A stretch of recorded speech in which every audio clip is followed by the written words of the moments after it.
You wouldn't buy a car without a seatbelt, a laptop without Wi-Fi, or go a day without your cell phone. Could a business survive without the internet?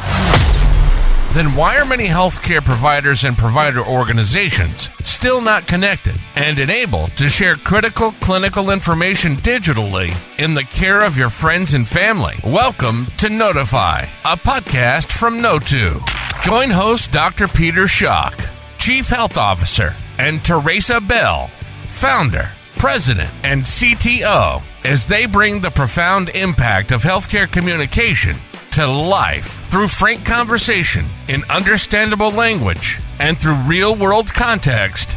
They'll demystify interoperability, helping you unlock the potential of healthcare communication at scale. You'll also learn the transformative impact of being Kno2 connected. Connect, listen, transform.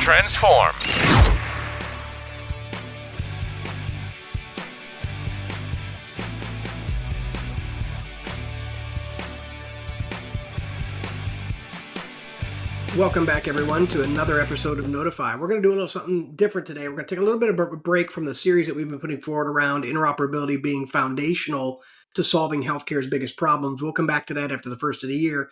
But we wanted to take the time here to kind of do a 2023 year in review a little bit and maybe a look ahead toward 2024. And when we say that, more from a perspective of interoperability as a whole, Theresa. Really, where is interoperability at the end of 2023, and what does that mean, and where do we think it's going in 2024? Does that sound like a reasonable conversation to have today? Yeah, I think it's great. That's exciting to talk about. It's good to do reflection, I think, as we look at some days you can feel like you're making a ton of progress, and then other days you can't really identify what progress you're making. So I think it's good to do a reflection like this. So yeah, look forward to it.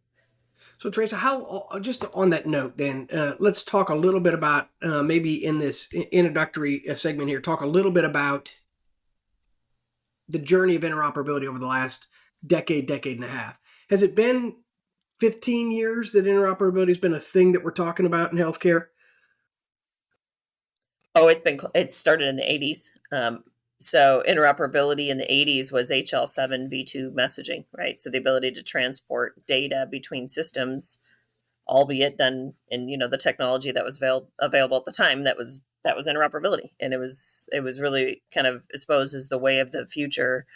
And then in the 80s, moving into, it really kind of stayed that way for a couple decades. And then as we moved into the early 2000s, we started to see movement on IHE profiles, which was really around the movement in technology to web services. So not to get too technical, but as systems started to communicate with each other through the web and through what they called SOAP services at the time, IHE, which is a standards body like HL7 is, had these different setups that you could communicate with each other. So that was kind of the flavor of the day, I'd say, in the 2000s. And then, of course, CDA came in around mid 2000s, but didn't really realize its heyday until meaningful use came forward. But everything in healthcare, every standard in healthcare, just because of how difficult it is to implement a standard across a very diverse, very regulated industry, but also very difficult to create change in an industry where process is everything to success. Very difficult to create change. So every standard that gets passed, including fire, people don't realize that fire is 12 years old, have been out there for a long time. And they take that kind of maturation cycle to realize their value, which is why QHIN, as we look to 2024, is not really incorporating absolutely not incorporating any new standards. It's taking standards that have existed and that people have the technology for and really putting a framework around it for communication and a trust framework to utilize those standards, because that's the reality of healthcare and where technology's at. So we've got 4 decades underneath of us talking about interoperability. The last 15 years have been really the movement to I'd say much more federated interoperability, not within the 4 walls of like a health system or within the 4 walls of an organization. It's organization to organization and organization to patient. And we're really seeing the movement of interoperability kind of push everywhere. So that was a long-winded answer to much longer than a decade. No, yeah, no, I appreciate that. That was my probably provider hat that I was wearing in terms of the recency bias around digitization in healthcare. So I'm old enough to remember in the '90s, the late '90s. Oh, I'm trying to think. It was late '90s, early 2000s when I first implemented an electronic health record in our ambulatory offices in North Carolina, and scanned in all our paper That's charts. pretty progressive, actually, in the 90s. That's pretty Well, I'm progressive. trying to think if it was That's in the '90s or 2000s. To be honest with you, I don't remember. I was there from '96 to 2007, um, and yeah, and it was TouchWorks from Allscripts, so I don't know exactly when they Mhm. came out, but it was in the early 2000s, I think. Um, I believe we were on it when September 11th happened, so it was around 2001 maybe that we did it. But scanned in all our paper charts into the electronic health record and so forth, and that was a big thing for us. It's interesting me when you were talking about that. And it's kind of a dumb question I asked, to be honest with you, because I'm thinking about, and it's going to beg the question or discussion around defining interoperability, meaningful connectivity, meaningful communication, and so forth, which is something that I think we're going to struggle with here over the next decade or so in terms of understanding and translating the technical requirements, framework, structure that allows digital flow of information um, to the community that needs that service, at least in my opinion. The other thing I would say is, and I think I've said this before to you, interoperability for a physician has been around since time immemorial. The mechanism of how we communicate is different than based upon technology, but the concept of the communication and what needs to be communicated, I can say we actually did better, not at scale, but we did better on an individual basis when I was talking Sure. on the phone with a provider, or Mhm. wrote a handwritten consult letter to a provider, or I typed a consult letter to a provider with my findings in it, rather than sending them electronic, document now that has a bunch of stuff they don't need to know. My letter, because of the brevity and the time it took to write it, had the critical information that they needed to know to make a relevant decision about the care I provided to the patient. We've been interoperable since humans could talk, right? Sharing information, Yep. doctors sharing information, um, whether we did it by the telephone, did it by the fax machine, or now doing it through APIs that connect directly to systems of record and networks of systems of record. So it's not, to me, it's more longer than a decade. It's longer than 4 decades. It's been around forever. We're Yep. just Fair enough. Yep. changed the way we communicate. And the other thing is too, interoperability is a word to me that's very interesting. I didn't anticipate talking about this, but it's very interesting you raised it. Interoperability is, to me, very similar to the word upgrade. It was not a word that existed in my everyday lexicon when I was in my teens, 20s, 30s, and 40s. The only time that became a common phrase was when computers came out and you upgraded to get the next version. Then, as software really became what we interfaced with to use the computer systems, they would upgrade software. And so now that term was then a term that applied to general life, right? It was upgrade this, upgrade that, upgrade options on your car, upgrade your house, upgrade everything. Interoperability strikes me as a tech word of the last 4 decades to describe something, and I'm not sure that what it's trying to describe is that different than what we've known all along. And I almost think it introduces confusion as opposed to clarity to the people who actually benefit from what we're trying to describe with the word interoperability. I don't know. We can come back and talk about that, but let's talk a little bit about that. But let's come back when we come back from break and talk about kind of where you see interoperability in 23 and what you think maybe have been some of the industry big steps forward or small steps forward that actually have significance in 23, and what that means to 2024. Because ideally, as we progress through this process and it's a journey, we want to be further this year than we were the year before. And we want to go further in 24 than we accomplished this year in interoperability. So we'll take a quick break. We'll come back and discuss that. Uncover the narratives that fuel Kno2's success on the Employee Spotlight segment of the Kno2fy podcast, where we delve into the unique stories and passions propelling our team forward.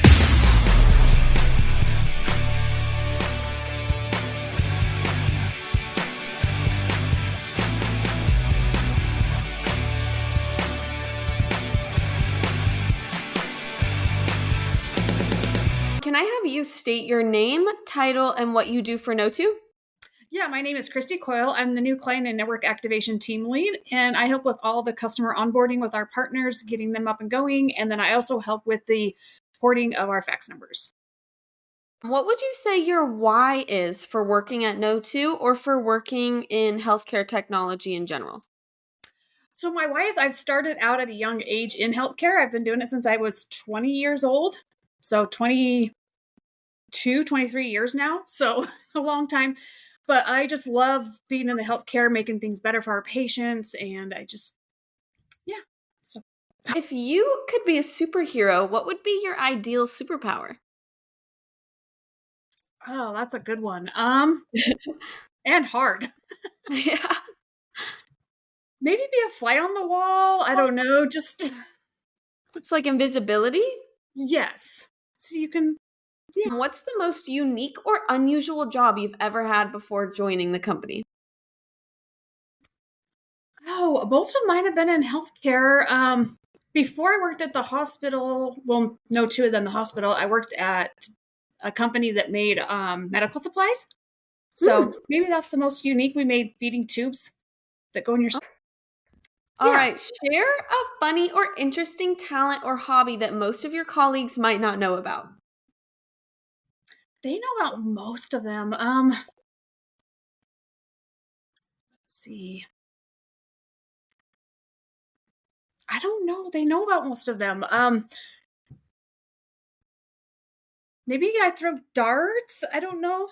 What's your all-time favorite movie and why? This is another one I'm not good at. I can tell you, like, I've watched them, but I don't know the names. I would say Elf, just because And if you were a house, what kind of house would you be? Not necessarily what kind of house would you love to live in, but what, like, personifies you in a house form? I would say either like a log home or a ranch style home, more of a smaller, outdoorsy, I don't know. What's the first thing that comes to mind when I say think of a happy memory? Probably the day I got engaged. Okay. That sounds wonderful. Yeah, we had been together 20 years and then he finally just popped it out of the blue. So it was just, yeah. Wow, that's awesome. If you could travel anywhere in the world, where would you go and what's the first thing you would do when you get there? I would go probably to Mexico or the Caribbean just because I want to be on a white sand, warm beach. Thank you for tuning in to this edition of Employee Spotlight. Stay tuned for more exclusive insights into the incredible individuals shaping the success of Kno2.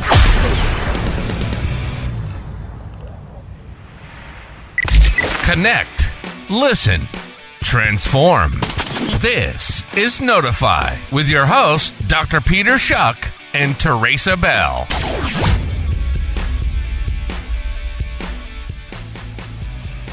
Welcome back, everyone. We are talking about interoperability, kind of a year in review.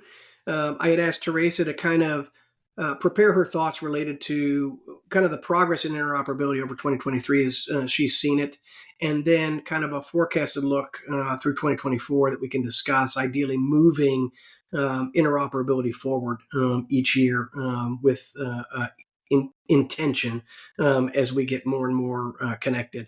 And then before we start that, though, we left the last segment talking a little bit about three big words that get used interchangeably, I think, but I think they have some subtle different meaning. And I was kind of waxing philosophic about how I don't know why interoperability is new. All it is a different way of communicating than we did 40 years ago, when it used to be doctor by doctor calling one another and sharing patient information. You know, when I look at interoperability, when I would take over in the hospital caring for a patient of my partners for the weekend and covering, we would have a sign out. and the doctor would go through, my partner would go through the very specific information I needed to know about that patient to be able to take care of that patient over the weekend. And so when I think about doing interoperability better, that verbal communication with that provider around that patient, he told me only what I needed to know to make relevant decisions for the patient while they were in the hospital and needed their care. Let me know all of the things that were outstanding that I need to follow up on, those types of things. It wasn't just this download of everything that was possible to know about that individual. And so it goes back to my statements on other podcasts around not more data. We need knowledge, which comes from data with context and information, and then in our workflows to give us knowledge, and it needs to be relevant to our decision-making process. Anyway, I'll get off that soapbox, but let's go back to the idea of the words interoperability, the word communication, and the word connectivity. Can you define those words? And in defining those words, maybe we get a line around a definition and get a jumping off point about how we use them. Yeah, I'll take them. At least my perspective, I'll take them in reverse. It's an interesting trend as for those that have stayed close to the industry for the last 15 years. The use of the word interoperability was wide. The definition was wide, so it meant everything from moving data to semantic interoperability to just you name the word, and it conjured up all sorts of pictures in people's minds of what it meant. But pretty comfortably, every time somebody said the word interoperability, they were thinking about the end game of I'm effectively exchanging information for effective communication. When we as a company took on what was preventing the end game in people's minds, it was recognizing that the base, just the base connectivity, I know we've talked about this many, many times, was not in place. So I couldn't do any kind of communication or have any kind of interoperability with other providers at scale. It was a one-to-one effort. It was like laying phone lines every time you wanted to talk to your neighbor or go to the next neighbor, right? There was nothing at scale. And that's what was the genesis of Kno2. And now it so happens that other, vendors have kind of followed suit, that laying the power grid or, phone grid, whatever you want to call it, is the key to just the movement connecting. First, we got to connect to then get to the desired outcome, which for me is ever evolving. But interoperability is, by its purest definition, is in a verb state. So what is the outcome of sharing data that makes sharing the data even worth it? That's interoperability. And communication is, I think, the essence of what happens. I had effective communication because I shared the data, and it's no different than what you described. It's if you were communicating with a provider, you weren't just connecting because you dialed 10 digits on a phone, you were communicating and communicating what you needed to be the outcome, which was interoperability, right? So that didn't really help. That was kind of a long-winded explanation to the three words, but connectivity is kind of the food, shelter, water of getting to the broader end game of communication and interoperability. We look at ourselves as a communication network. We look at our partners as interoperability, that we're allowing communication, we're facilitating communication, we're leading it for whatever the outcome is. And then those that integrate, what we call our edge technologies, are the ones that are performing interoperability. And it's very subjective to what their purpose is, what their application does. Interoperability can take on different forms, but it's really about bringing the data to life and producing impact. So that's helpful. I think what I'm hearing there is, if I can summarize what I'm hearing and say it back to you, it's almost that interoperability is a parent word that has two children: connectivity and communication. And interoperability in its full, and I think we've used the term in the past, movement and magic, right? Of information, right? Movement and magic. Movement of information being equivalent to connectivity, magic information really being about communication, which means that not only was connectivity necessary as a baseline to be able to communicate, but both parties served the communication effectively so that there was an outcome on the other end, right? In other words, I only communicate to get information or make decisions, right? Share knowledge, share information, and make decisions. So interoperability felt like, in the way we're describing that, is an all-encompassing word that includes both connectivity and communication in the process. Yep, absolutely. Yeah, I And think it's something that is the possession of those that are engaging with whoever the consumer is of their technology. That's where interoperability occurs. Yeah, see, then I don't hear it that way. When you just said that, though, I don't hear the same thing, because if you're putting interoperability in the space of the edge, who is determining, once connected, how information appears to those who need it, if that's interoperability, yeah, I'm a representative provider, right?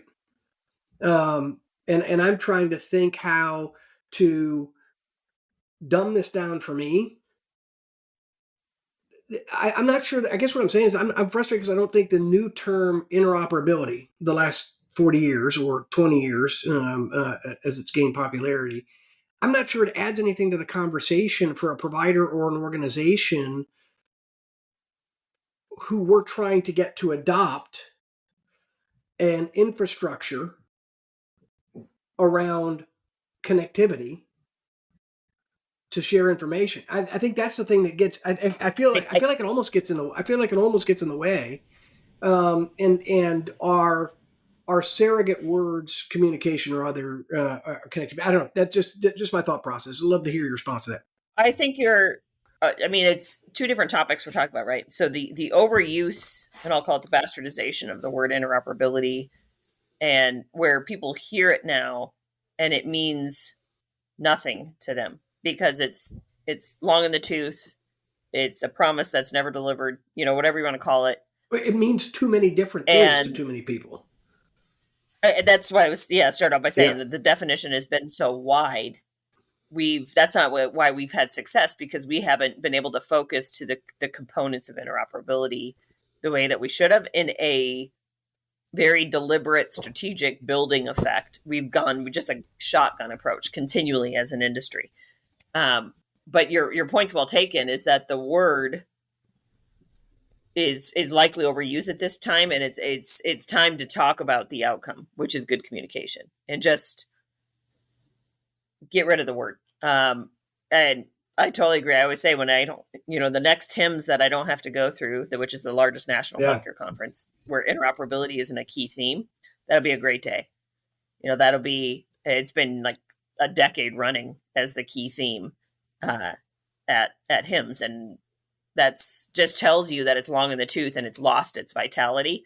Time to look for something else. Time to actually get to the value of what we're trying to accomplish. Well, it's kind of like an anecdote to me of if you've traveled in a foreign country and you've used Rosetta Stone or something like that to try and speak broken French or broken German when you go over there, you can spend a lot of time miscommunicating in English what you need for some simple things like, where's the restroom? I'd like a hamburger. I'd like a Diet Coke or whatever.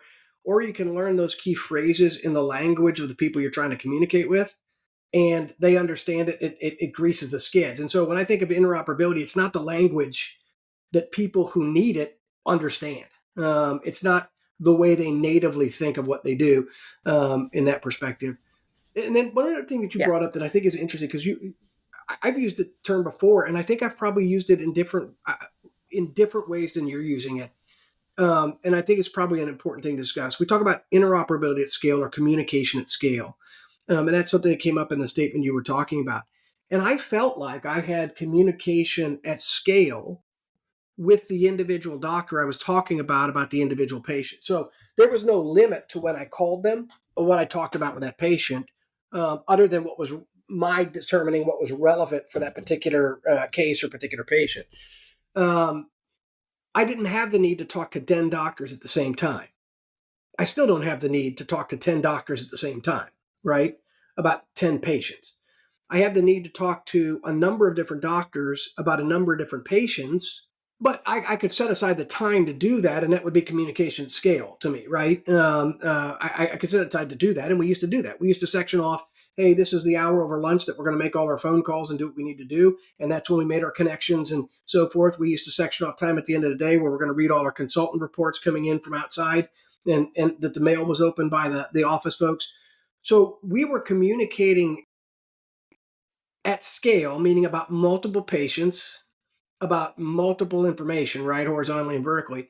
So when you say interoperability at scale or communication at scale, break that down for me a little bit so that, again, just the translational piece of it so that I understand it, because I think I understand it, but I think your point's taken is that you were communicating at scale for what that scale demanded of you at that time for many different reasons. Like when we talk about interoperability at scale, one, we're for a large part, removing the human equation out of this. So it's really system to system communication and sharing of data.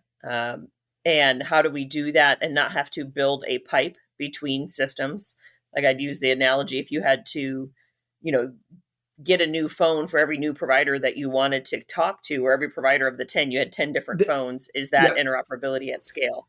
This is exactly where I wanted you. This is exactly where I wanted you to go with this. That's exactly right, because scale was available because of the phone lines were connected, right?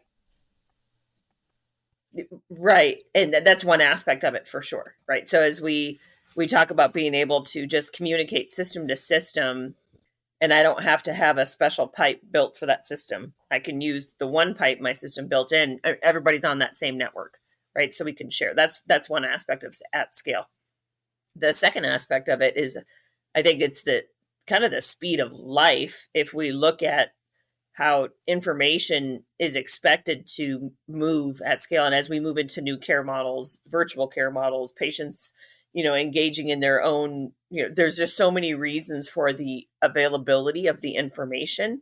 I think that's changed dramatically over the last 10 years, even 10, maybe 15, where that information with new care models, that requires a difference in engagement and how the information is available. And it can't be bottlenecked by one provider communicating to another provider. And that's been part of the challenge too, is knowing all of the intricacies around just the technical pieces of that, but two, what's appropriate to share. So purposes of use, that what's appropriate to share from a confidentiality perspective, a privacy perspective. And then how do we transition? In fact, I just read an article this morning. It was a pretty good article from Becker's that went through that if healthcare system is going to survive, it has to digitize completely. And it's not just the basic digitization. It's like changing how they do business. And it has to go through that. Well, the only way you can change how you do business is that you have systems that can communicate kind of anywhere. You can't be dependent upon the physician calling another physician to change how you're going to move into new care models, right? That doesn't work in this world that we live in today. So I think there's many different perspectives on what at scale means. So yeah, no, I really appreciate that. And I'm drawing these parallels though. And again, I want to demystify this a little bit for people who aren't into interoperability talk, because I think your challenge and my challenge for adoption of interoperability, as we call it in the tech space, people have to understand the value of what we're trying to bring to them, the value of being connected, and the value of actually working to make sure that the information shared, not raw data, the information shared actually becomes knowledge to a provider because of where we put it in front of them in their workflow and those kinds of things.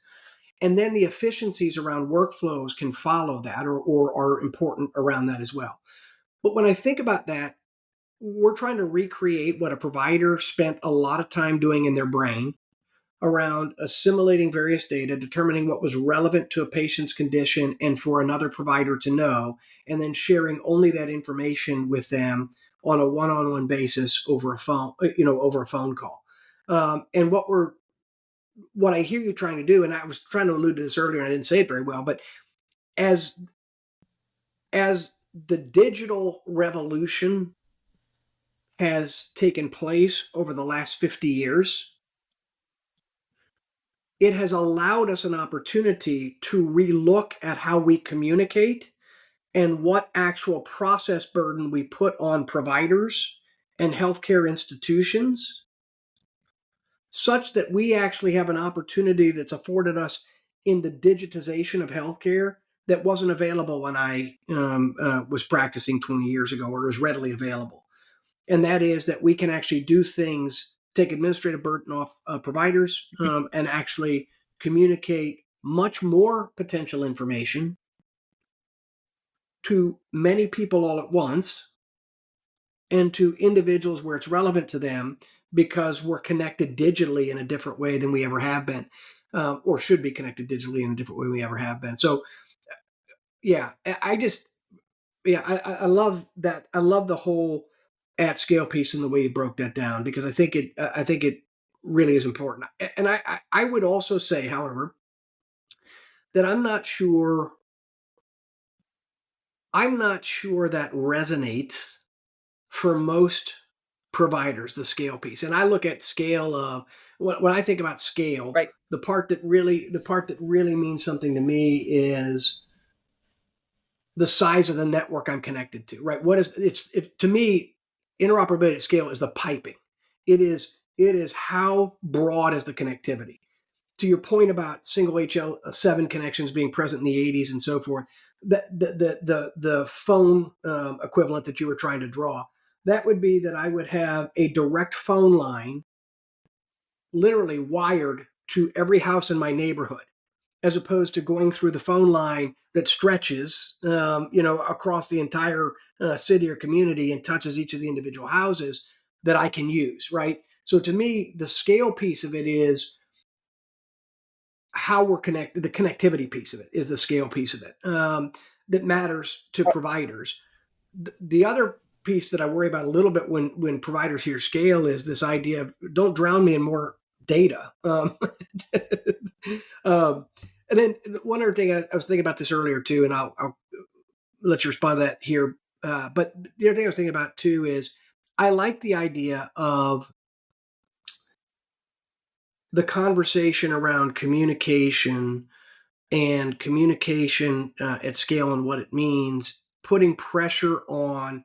I think the term interoperability takes the pressure off of the edge to actually Yeah. create effective communication, because it mires us down in conversations about technical frameworks and those types of things that I think are necessary from a privacy perspective and a regulatory perspective, so that we're all playing by relative same rules of the road. But we get stuck there, and everybody gets stuck there, and that's the concern. It's part of this conversation we've had before, where I think moving interoperability to communication, and understanding that communication at scale actually means that we get about the business of what do we do with the data. And I think this is going to get into where we are in 2023, of how connected we actually are now in comparison to where we were 10 years ago. Yes, there's a lot to be done, but man, a lot has been done. And we're incredibly better connected, I would sense, now than we were a decade ago, or even a year ago. And I think there's potential to be even more connected in the future, in standard ways. So moving the construct or the conversation with providers and businesses out of the technical realm, there's technical components to it, but this is really a business decision. And how do I improve the fundamentals of my business, my provider experience, patient experience, et cetera, through the communication? And I think that puts more pressure on the edge to be quicker about what they're trying to do. And hopefully, if Kno2fy is what it promises to be, maybe that's the last standard that we have to work through for quite some time. And it allows people to get connected more easily, certainly through us, with it being integrated back to the API, the Q and technical framework back to our API, allowing them to have that one API that gives them all the QHIN benefits as well as everything else. Hopefully, then people can actually start focusing on the edge and what they're doing on the magic to actually make communication happen. Because connectivity is largely, we're always going to have connectivity we want to improve on. We might always change the standard a little bit, but we've got a pretty good amount of the healthcare system that's connected right now, or has the potential to be connected. Let me say it that way. I'd say potential. Yeah. Yeah. I would not say that. Meaning that the I grid think is it depends there, on, but people don't actually have service yet. right. There are parts that do, right? So it probably very much follows the rollout of power or cellular or phone lines, whatever, internet. You get to the urban areas first. So I always say mainstream healthcare. And I'll recall some of the conversations you and I had when you were sitting in the health system, with that vantage point being your vantage point. And I'd say, no, Dr. Schoch, you have a whole community of providers around you that are not connected, and they're in the rural areas, right? Not necessarily physically rural, but just using that as an analogy. That the vantage point changes. So the grid's absolutely there. That was built through the stimulus dollars. The grid is not perfect by any means. There's work to be done on, challenges within the grid. But more importantly, to work through those challenges effectively, you have to have density. You have to have people participating in it, and they have to be representative of kind of all walks of healthcare, and participating in sharing information to make those grids effective. So that's really what kind of where we're at, is the backbone's been laid, the frameworks are in place, people are adopting. Now we just need to push into the adoption cycle to work through some of the remaining barriers to workflows and so forth, to really start to see information flow at scale. And then there's always new things to tackle for sure. But to get to the fundamentals of sharing information, that is kind of where we're at in the spectrum. So 2 items there. One I'll come back to, and that is information flowing at scale. The other one is I like and you and I have talked many times about the different analogies around interoperability that people can identify with. I love the cell phone one a lot, because there's an enormous number of parallels there. And one of the things you mentioned without saying the words were a network effect, right? If I'm health system A and no other health system is sharing information, but I'm connected to the grid, it doesn't really do me any good, right? I'm sharing information with myself, right? So now 2 or 3 health systems get on, and now in a region, I can get information on my patients for that region. I may not be able to get it for the state or for whatever.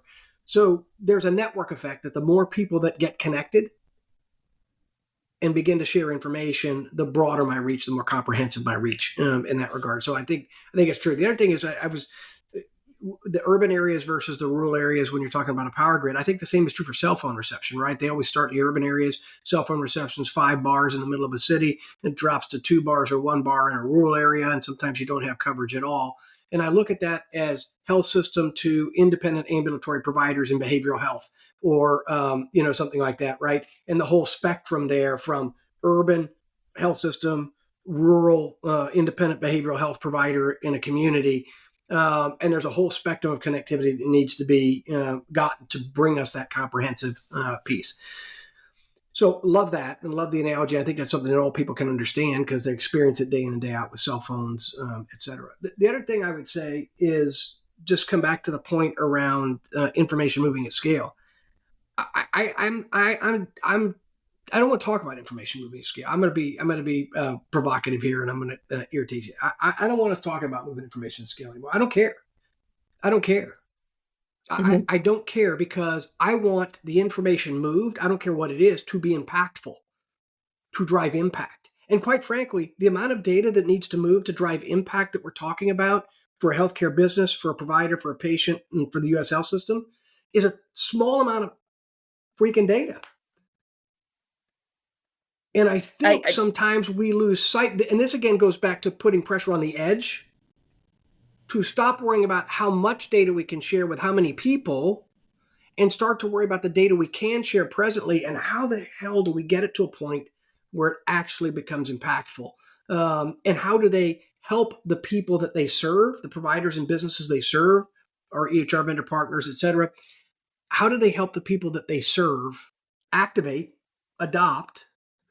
And they do that by providing kind of the meaningful communication part, what they do on the edge. So I'm saying that some of that to be a devil's advocate and to be a bit provocative in the conversation, but I think it's true. If you ask me from a provider perspective, do I care about moving information at scale? If information at scale means I get it from everybody, I can get it from everybody, I probably care about that. but I care more about whatever information I do get and is available to me, that I can actually use it in an appropriate way, and it actually impacts my life, my workflow, my clinical decisions, et cetera.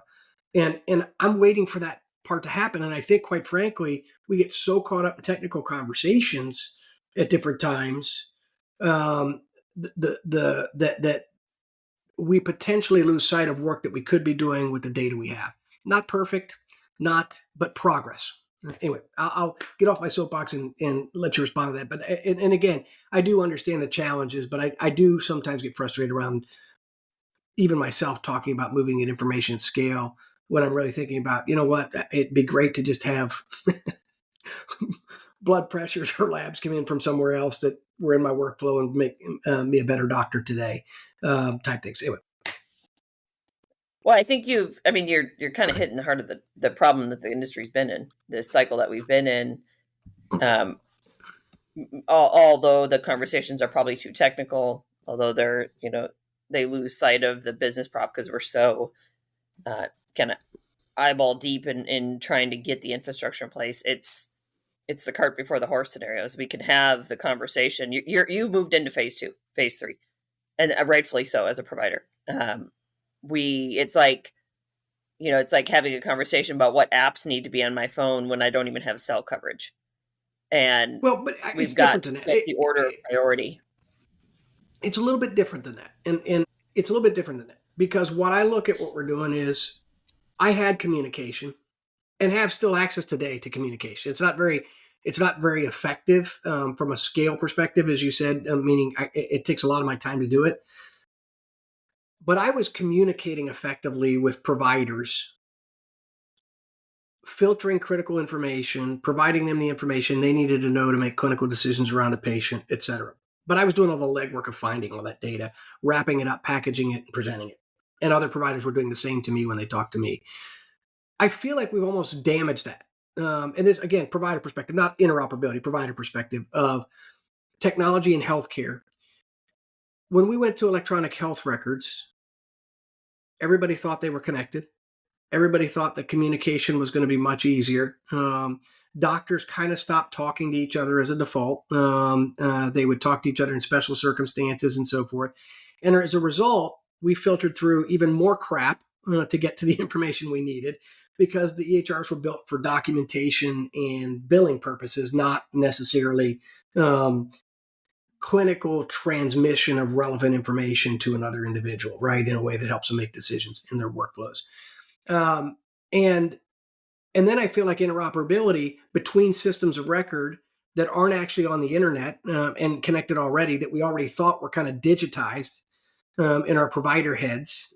Interoperability had another layer of this, and I've talked about this before, this kind of learned helplessness of, we've actually overcomplicated what had been working for decades, trying to bring scale to it rather than gradually beginning with what mattered. And if this information moves, how do we make the best use of it in the EHR, presenting it to the doc? How does that impact workflow? So this is a provider of one, not reflective of the way every provider feels. But I love the raw conversations we're able to have and how we sit down and talk about these kinds of things. And are we really succeeding in the things that matter, and trying as hard simultaneously to work on that phase 2 while we're finishing phase 1 and while we have to have the conversations around phase 1. So anyway, I'll get off. I said I get off my soapbox. I really will get off my soapbox because I'm not sure sometimes our industry as a whole, I think our industry as a whole doesn't necessarily connect with the audience that needs to understand what we're trying to do. And the messages historically don't resonate with the people who are actually the ones that are going to drive impact through the use of the information that they receive when connected. And I think we're changing that. That's one of the reasons that I love being here, is I think we're helping change that. I think there are others that are beginning to see that as well. Yeah. No, I think so. I don't know if I have a point there or just venting, but A little bit. Do you feel better? A little bit. A little bit. Good. There's nothing to disagree with what you said. It's, for good or for bad, it's the series of events and how they've occurred. When you were speaking, it's just very, probably somewhat anecdotal here, as I was thinking about technology, I think some of the social media technology, and it's all this ways to get connected. And is it yielding better outcomes? Is it yielding what we think it should? And there's a lot of arguments that say no, it's not necessarily yielding all this connectivity and just information flying everywhere. Good or for bad is not necessarily better. It's not necessarily improving our quality of life. I don't view the healthcare industry quite that way in what we're doing, where it's just this flow of information everywhere, hopefully if somebody finds it and finds value. No, that's not it at all. There's a lot of work left to be done to get to exactly what you're describing, where it's the right information. I think you're one of the first people that said it, right information at the right time about the right person and the right patient, right? There's just foundations and layers to it. So nothing I can disagree with what you said. It's just the order of events. It's interesting. I think what's different about this is I think that this is the first time in healthcare where everybody has a front seat at the table to see how the sausage is being made. When you think about any great invention, think about the light bulb, think about the computer, think about the cell phone. There were people in barns, in garages, in warehouses, working for years to develop a product that they could bring to market. And we didn't see all that going on. We saw the product. We saw the light bulb come out and it was lit up and now it was for sale. We saw the computer come out and it had a little mouse and you could click on it. It was fantastic. It did mathematical calculations. We saw the cell phone come out, the iPhone come out, but we didn't sit in the garage while they were building, right? So each one of those things seemed incredibly transformative, but were a series of incremental steps and processes and groundwork being laid to develop that future. Interoperability in healthcare has been everybody's had a seat in the garage watching interoperability, the service, get built. And I think, I don't know where I was going with that. I think it becomes confusing. I mean, if you saw what it took to build the light bulb, each one of those times, you'd get. I think you have to ask why, though. Why has that been the case? It's because it's been this ongoing desire nobody's ever successfully solved it, right? So now everybody's participating in getting that boulder over the top of the mountain. Is like, why is everybody in the garage watching it get built again and again and again?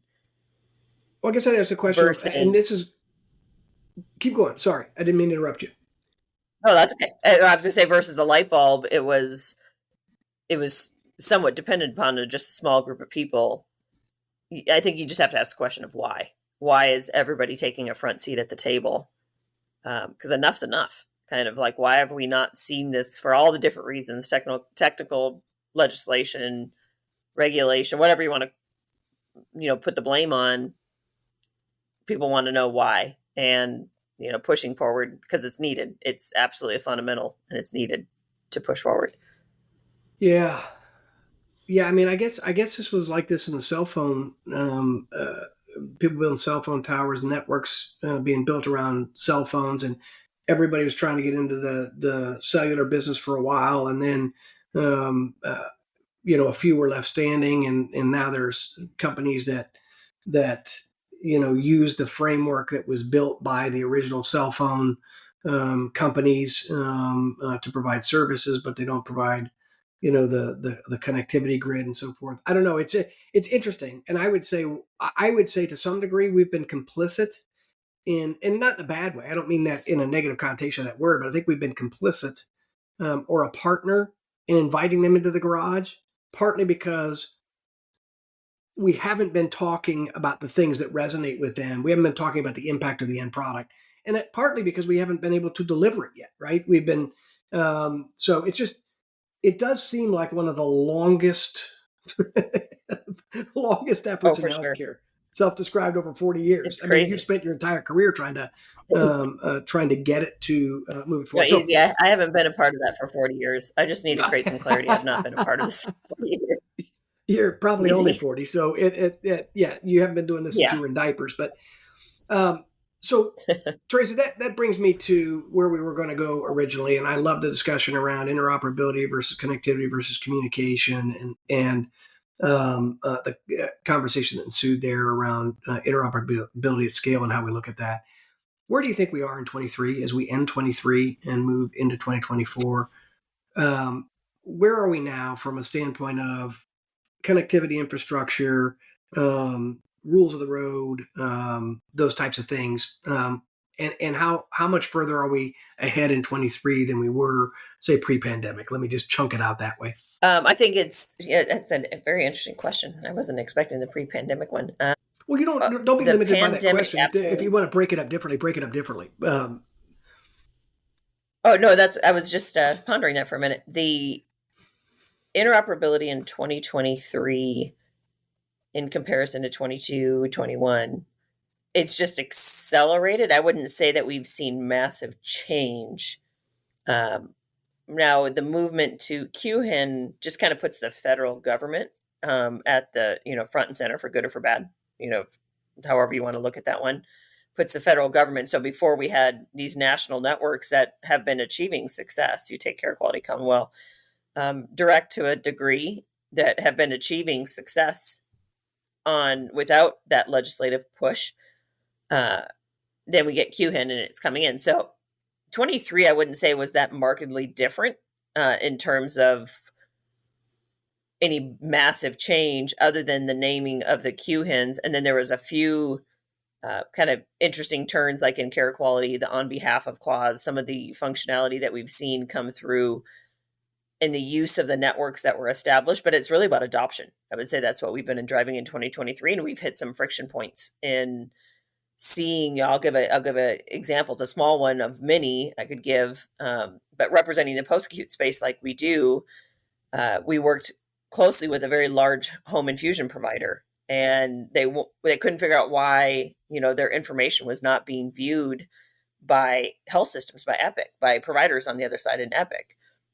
Well, come to find out, after we worked closely with many different technical constituents in it, that the document codes that were agreed to within the Care Quality Network were really subject to mainstream healthcare, to it, so acute and ambulatory. They didn't represent post-acute. And that little small friction point prevented an important care plan for a home infusion provider from being seen by the referring provider, because that document code just wasn't recognized as a standard kind of mainstream document code. It's used in post-acute all the time, but it's not used in mainstream healthcare. So Epic didn't recognize it. And those types of friction points are what it represents our previous conversation we had. So long-winded answer to say, it's really about adoption, and that's continued to be the theme in finding the friction points in 2023, and I think that'll continue into 2024. We're transitioning to a kind of federally backed network infrastructure with QHIN, but the protocols are largely the same as Care Quality Commonwealth, and some of the push-based infrastructure we see. It's really about taking all our learnings and establishing it with the backing of the government and pushing forward. So it definitely should have success, and continuing to identify friction points that prevent information from flowing between providers across the continuum, and pushing into that. And I know that's a big area of focus for us, is saying, why is information not flowing? And if we find a broken link in the process, fix it, keep it moving, and start to see, this information flow. That's about as long-winded as I could get in the answer to your question. No, I think it's a good perspective. I really do think it's a good perspective, and I think it's an honest perspective. I think there were significant things from the seat I sit in. I think there were significant things in 23, as you alluded to, but they may not have been huge leaps. They were small steps, but significant steps nonetheless, that move us further ahead and put us in a position to have a greater opportunity to move forward in 2024, I think. And I want to get your idea on a look ahead here in just a second when we come back from the break. One of the things you said that was Like also interesting to 2022, me. for instance, just to pause you there real quick, 2022 Yeah. had, from a legislative perspective, and from CMS, there was more movement in 2022 than there was in 2023. For instance, like CMS passed some of the rulings, like event notifications, ADT event notifications. That came out in 2022. We've started to realize the outcome of that in 2023. The incorporation of patient APIs, patient engagement, was a big focus of the government in 21 and 22, that they have access to their information. I'm going to use the word that triggers you, but not at scale. That patient information is not available for me to go pull my records. I can't do it at scale.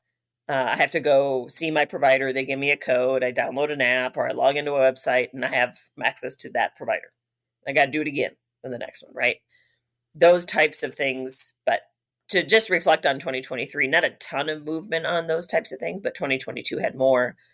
But yeah, as we look at 2024, 2025, I fully anticipate we'll see what will go from a not a required state to go to attach to a QHIN to a required state.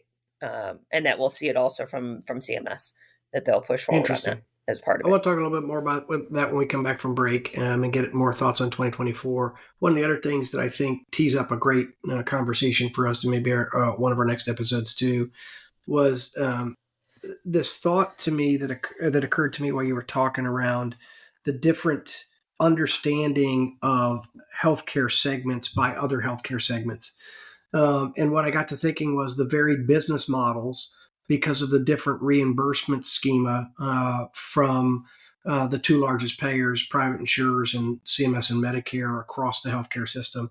And are there lessons that we can learn from the difficulties of the past that will change some of the non-technical barriers to adoption in the future? And one of those to me is really aligning interoperability or communication, healthcare communication, to the business realities of the healthcare system, which are really twofold. It's reimbursement and regulatory, right? And the things you mentioned about CMS kind of speak to that a little bit, in the sense that, CMS they're not passing laws, but they're creating requirements to be reimbursed by the federal government for services you provide, to have certain things in place and do certain things, right? Well, all of a sudden, unfortunately, I've said this in healthcare for 40 years I've been in it, that the two things that drive healthcare, unfortunately, outside of the altruistic view of we're trying to do what's right for patients and do what's right for patients, but what causes innovation in healthcare is reimbursement and regulatory change. Sure. That's look the at meaningful use. Absolutely. Yeah. And how do we better? And that's one of the things I like about in 2023, the fruition of Kno2fy in the public-private partnership in a new way. And that I think was, I think potentially, and I'd love to hear your perspective when we come back around, really potentially moving us forward, just because it's a public-private partnership. And I think actually the idea that it's not mandated is a curious thing. And I think you're right. I think we'll find that some of the non-technical barriers to adoption will be to find a way to mandate it, whether it's through reimbursement reductions, part of value-based purchasing pieces, or whatever. But in all cases, to end up tying it to something that matters to a healthcare business. Yeah, and we're doing the long work now of educating people why it matters to their business. But sometimes you can move it faster by attaching it to a regulatory or a reimbursement channel. So we'll take a quick break. And Theresa, I'm going to have you come back and just give us some closing thoughts on where you think we're headed as an industry for 2024 and 2025. And I'm sure Kno2fy will be part of that conversation. So we'll be right back. Embark on a journey into the heartbeat of Kno2 with our Employee Spotlight. Join us as we uncover the stories and passions that define the driving force behind our exceptional team.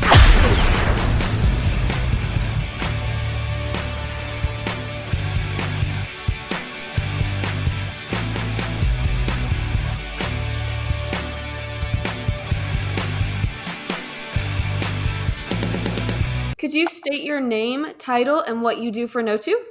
Yeah, absolutely. My name's Garrett Elwell. I'm a financial analyst with Kno2. I help out with a lot of our invoicing stuff, day-to-day accounting, do a little bit of data analysis stuff. But yeah. What's your why for working at Kno2 or in healthcare technology in general? Healthcare is just a very dynamic space. It gives you a lot of opportunities to reach a lot of people. Every day, is a little bit of a surprise. You never really know what you're getting into, but it's been a lot of fun, and we're making a lot of changes in the industry, so that's really awesome to see.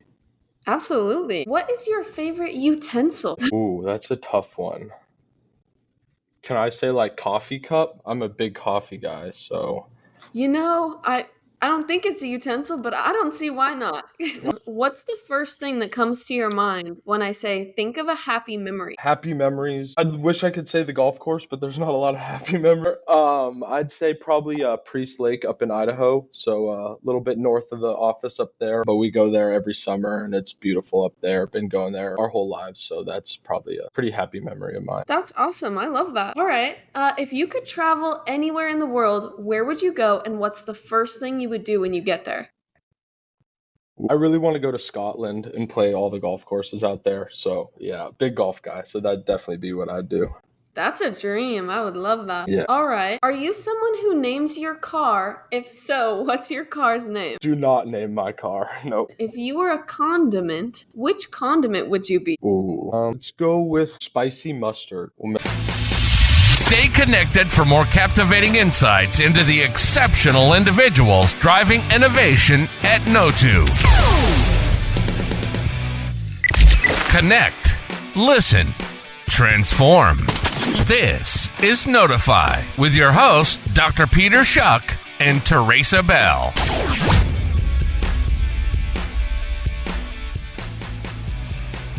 And we're back, everyone. We're going to wrap up a thorough and robust discussion today around interoperability, the term interoperability, communication, connectivity. Had a good discussion about that, kind of where we sat in 2023 and some of the things that we thought were important in 2023, setting us up for 2024. And Theresa, you alluded to it before the break, but I want to give you here the next few minutes and just talk about what you think 2024 holds for interoperability and interoperability at scale.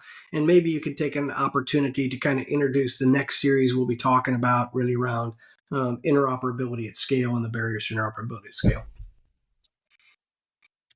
I think 2024, I'll speak to it from the vantage point of Kno2 specifically for interoperability, and obviously QHIN being the major focus for 2024, right? And getting participation, which based upon what we're seeing is we should have significant participation. Epic's participating, the major EHR vendors are participating, obviously eHealth Exchange with the federal government participating.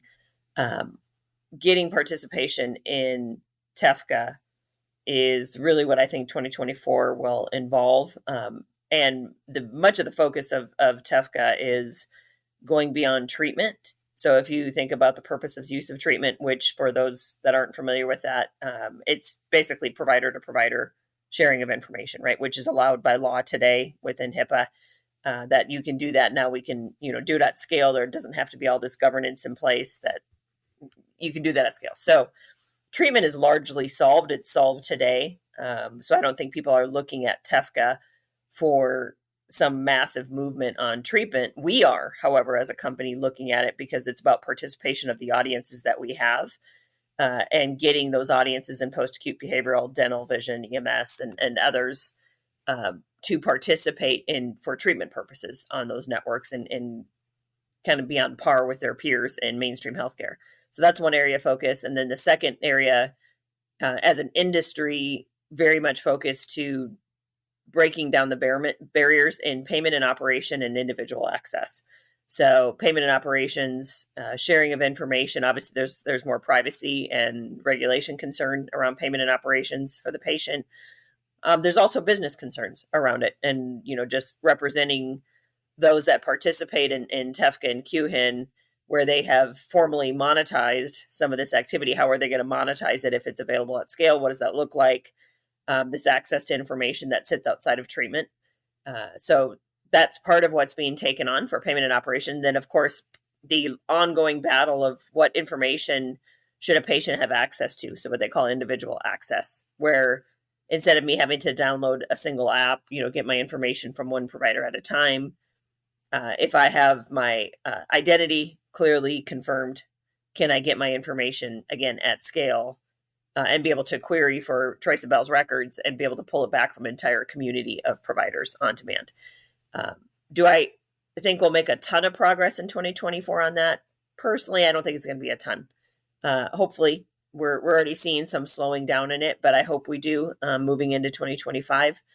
But that's, for us. So for Kno2, it's all about bringing the rest of the care continuum on TEFCA for treatment and pushing forward in the battle on payment and operations and individual access. And as we look to the future and making sure those things happen. Yeah, that sounds like a full docket of work to get done in 2024. And I like how you led with the adoption. Again, the network effect of it. Yeah. So and there's one more thing as you were asking me that question, I apologize for interrupting you there. We are very focused too as a company. So TEFCA had what they call the QTF, the technical framework for QHIN, has two major pieces of it. So it has query, right? So my ability to get to information on demand, or push.